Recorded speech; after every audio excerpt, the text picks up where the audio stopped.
Bonjour, ici Georges Bouchemi de Campagne Québec Vie. Aujourd'hui, je veux vous parler d'un sujet grave, mais trop souvent ignoré ou minimisé, les conséquences de l'avortement sur la santé des femmes.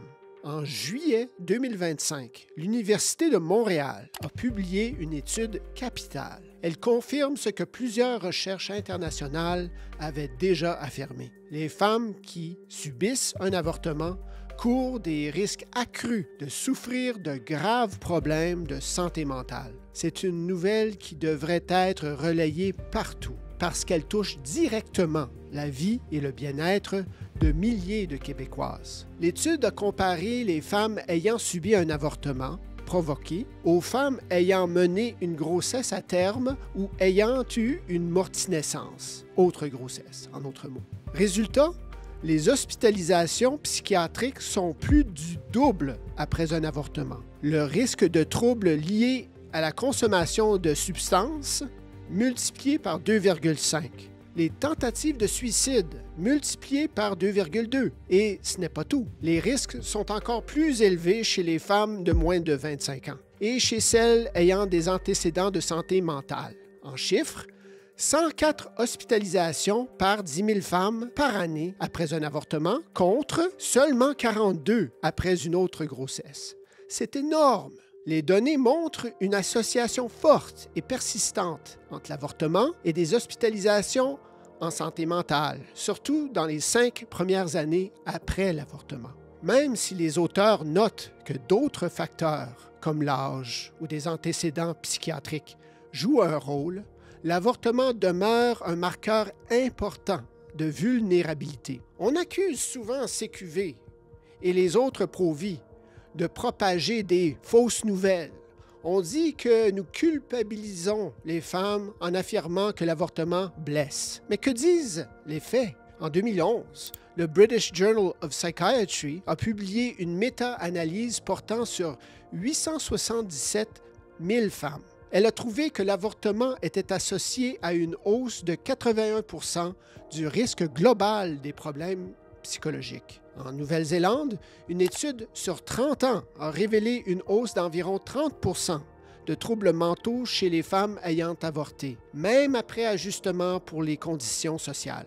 La docteure Angela Lanfranchi, chirurgienne oncologue, a avancé l'hypothèse que l'avortement avant 32 semaines pourrait accroître le risque de cancer du sein. Elle l'explique par une interruption de la maturation du tissu mammaire qui resterait vulnérables. En Chine, une étude de 2019 a rapporté une forte association, plus 151 % de risque de cancer du sein après 1 ou 2 avortements et plus 530 % après 3 ou plus. Ces chiffres spectaculaires sont contestés, mais ils vont dans le même sens que d'autres signaux de risque. Canada, Nouvelle-Zélande, Chine, Europe, États-Unis, partout les données, malgré leurs limites et débats, convergent. Ce ne sont pas des fausses nouvelles.